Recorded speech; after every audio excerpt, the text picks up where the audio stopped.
السلام عليكم يا وجوه الخير. جيت وجبت لكم الجديد اللي كيسخن الطرح. اليوم في النصرة ديالنا غادي ندوروا على العالم ونرجعوا للمغرب ونشوفوا هاد السياسة فين غادية بينا، من جنوب افريقيا اللي باقا شاده في الخيط الراشي لسي عزيز اخنوش اللي قال لنا الحصيله مشرفه وكتفرح. ايوا ساعات كسي عزيز حنا راه متبعين معاك غير بالدعاوي. نبداو بجنوب افريقيا ورئيسها رامافوزا اللي باقي كيحلم بالليل وبالنهار بالبوليساريو.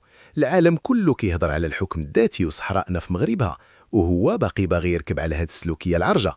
واش هاد الناس ما بغاوش يفهموا باللي القطار فاتهم ولا غير معاندين مع الوقت؟ هادي راه سميتها السيابه السياسيه هادي. ندوزو للسي عزيز اخنوش رئيس الحكومه ديالنا. قال لك سيدي الحاصله ايجابيه ومشرفه. اي والله يعطينا وجهك سي عزيز. قالها وهو ناشط في اكادير وسط حبابه من حزب الاحرار.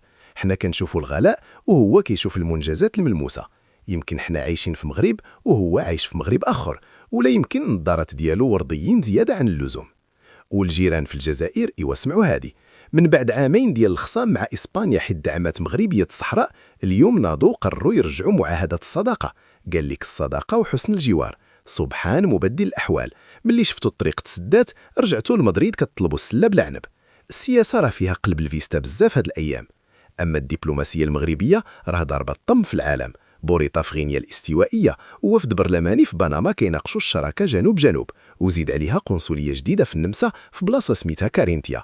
المغرب ولا بحال داك الحريف اللي كيدق المسمار في كل قنت. وحتى ايران السفير ابو ايوب عطاهم العصير وقال لهم باللي كيهدوا الامن والمغرب ليهم بالمرصاد.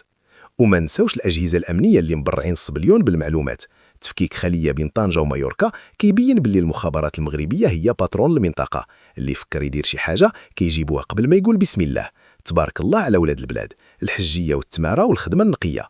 ايوا هذه هي النشره ديالنا اليوم. كل شيء واضح وباين. اللي خدام راه كيبان، واللي كينقز راه كيبان، واللي كيتفلى علينا راه حتى هو كيبان. ما تنساوش ديروا جيم وبارطاجيو هذا الفيديو مع احبابكم، وقولوا لنا في التعاليق واش حتى نتوما كتبان لكم حصيله اخنوش مشرفه ولا غير مشرفه علينا الغلاء. تهلاو في راسكم.